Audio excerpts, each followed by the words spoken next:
Welcome to r/Am I the Butthole, where OP booby traps his yard. Am I the butthole for putting spikes on the edge of my yard? So my neighbor's daughter, who's like 20 to 30, has a problem of rolling through my yard to park in the driveway.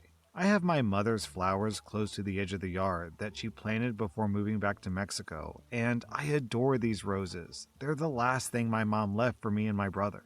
The first few times I let it slide because I didn't want issues with my neighbor, but after the 10th time, you'd think she'd learn to park correctly. So I put up 3-inch tall bricks with concrete to keep them in place around the edge of the yard to prevent her from coming into the yard due to just feeling the bricks. But not even 2 weeks after putting them up, she knocked 3 of them out of the ground. I asked her to be a little more careful because she already knocked over some bricks, but she gave me a smug look and told me to not have my panties in a bunch. So I just fixed the bricks, and she knocked them down another 5 times. So I went to the HOA to ask if I could make modifications to my yard's perimeter to keep vehicles off of it, which they said was fine. There were no rules on what I could or couldn't do.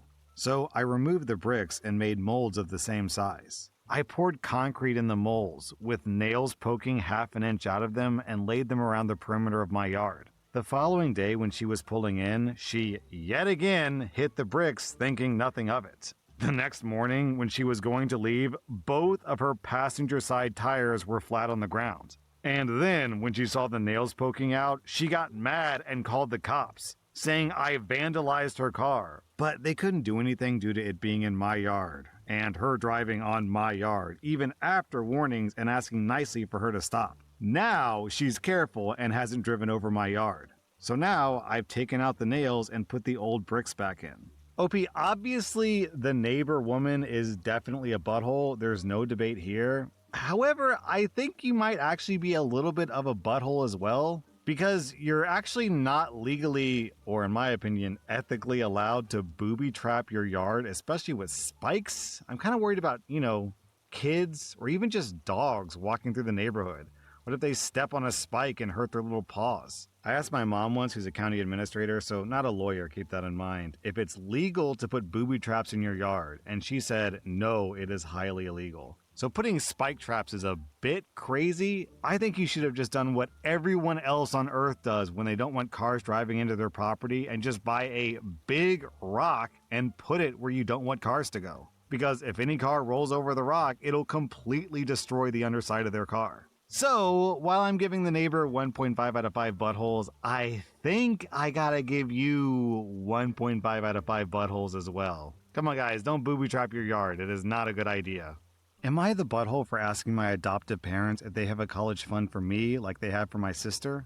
I'm a 17-year-old guy, and I was adopted as an infant. My parents were in their late 30s, and I tried to have a biological kid for years. It didn't happen for them for more than a decade, so they looked at infant adoption. My birth parents chose them to be my parents. My parents were present at my birth, and my adoptive mom held my birth mom's hand as I was born. Then I went home with my adoptive parents, and the rest was history. 3 years after they adopted me, my parents found out my adoptive mom was pregnant with my sister, who's now 14. I don't know if they treated me different after that, or if they were always a little less in love with me than some adopted kids get. But I always felt that my sister was the clear favorite and their real child. My parents adore her. They spoil her. She got all the cute nicknames like Little Sweetheart, Baby Star, to list a couple. They were also really obsessed with how much she looked like a perfect mix between the two of them. Mom's eye color and nose, dad's hair color and round face, and other features. A few of my cousins used to rub it in real good that my parents had their real kid now, and if they could send me back, they would. My family knew they said that, but nobody ever seemed to care very much. I didn't get cuddles and kisses like my sister. Didn't get the quality time with each of my parents like she did. Didn't get crazy spoiled like her either. They didn't completely ignore me. I did get gifts. But they spent less on me and bought less for me too. Maybe it was the fact that I'm a guy and she's a girl. I don't know. I told my parents a few times that I felt left out, and they didn't change anything or acknowledge that it was true or not true. It was just like, oh, and then they moved on. My sister noticed the difference and she'd make fun of it. She used to say that she wished she had a real sibling and not a fake one, or how our cousins were her real family and not me. A year ago, I found out that my parents had a huge college fund for my sister. They were talking to my aunt about it and how they'd invested from a few things and taken from their savings for it. They never mentioned having one for me, which stung, and I thought about it a lot. I got asked in school if I had money or would I get help from my parents for college, and I never knew what to say.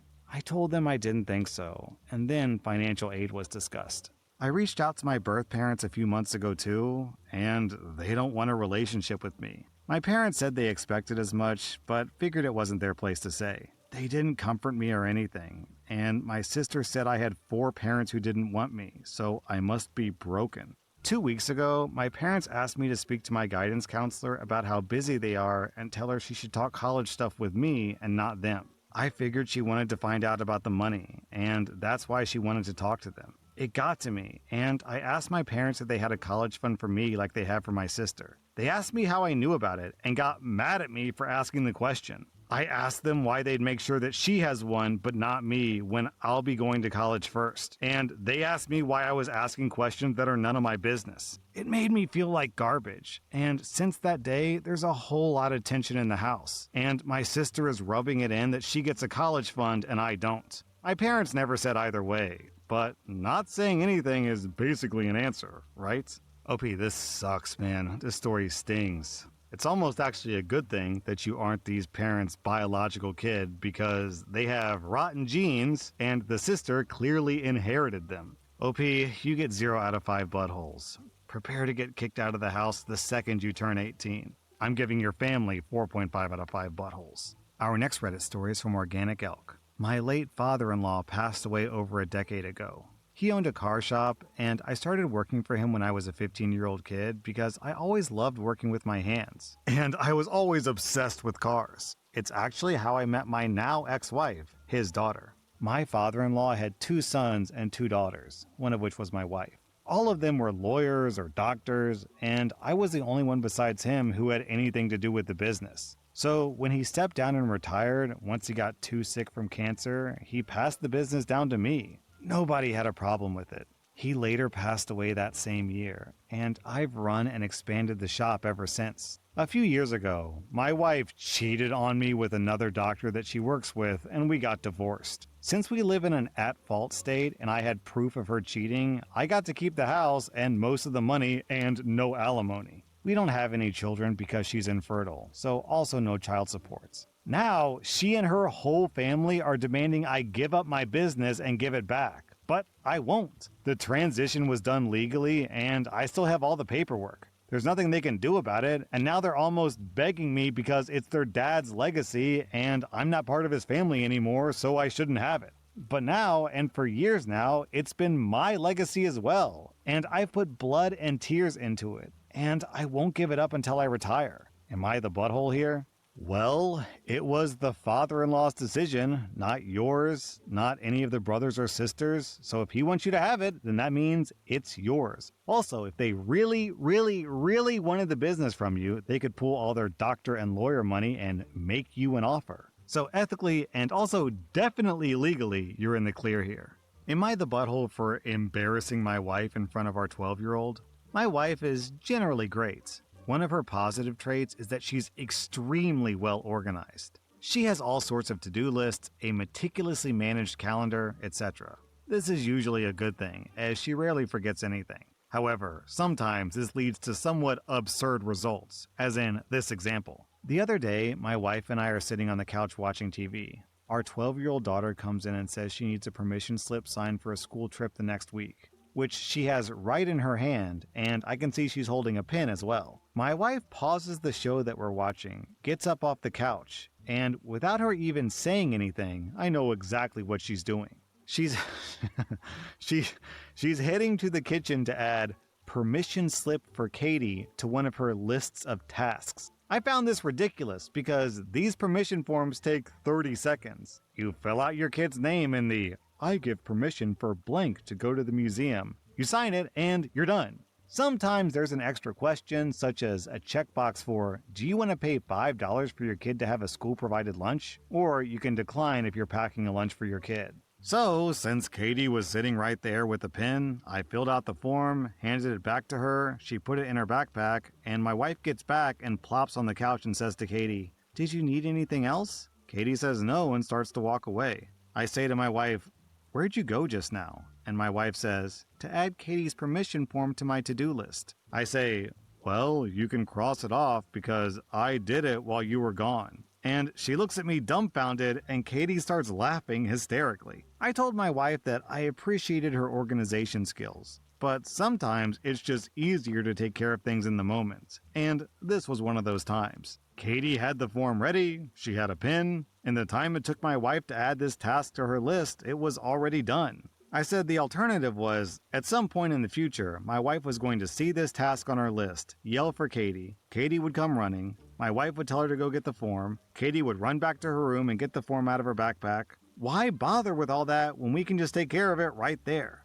My wife agreed with my logic, but was pissed because she said I embarrassed her in front of Katie. I wasn't trying to embarrass her. If anything, she embarrassed herself by trotting off to another room to add an item to her to-do list that she could have completed in less time by just staying where she was. My guess is that this story is pretty much harmless. Maybe the wife didn't see the note, or she was focused on TV and was half paying attention, or she does this so often that she just reflexively did it without thinking about it. So I'm not really inclined to give the wife a butthole score here. She was just a little clueless. And yeah, it is kinda sucky to get upset at OP, but my guess is she was just lashing out because she felt embarrassed. So I'm giving the wife maybe 0.5 out of 5 buttholes. I think 0 kind of feels more appropriate. She just had a dumb moment. We've all had brain farts before.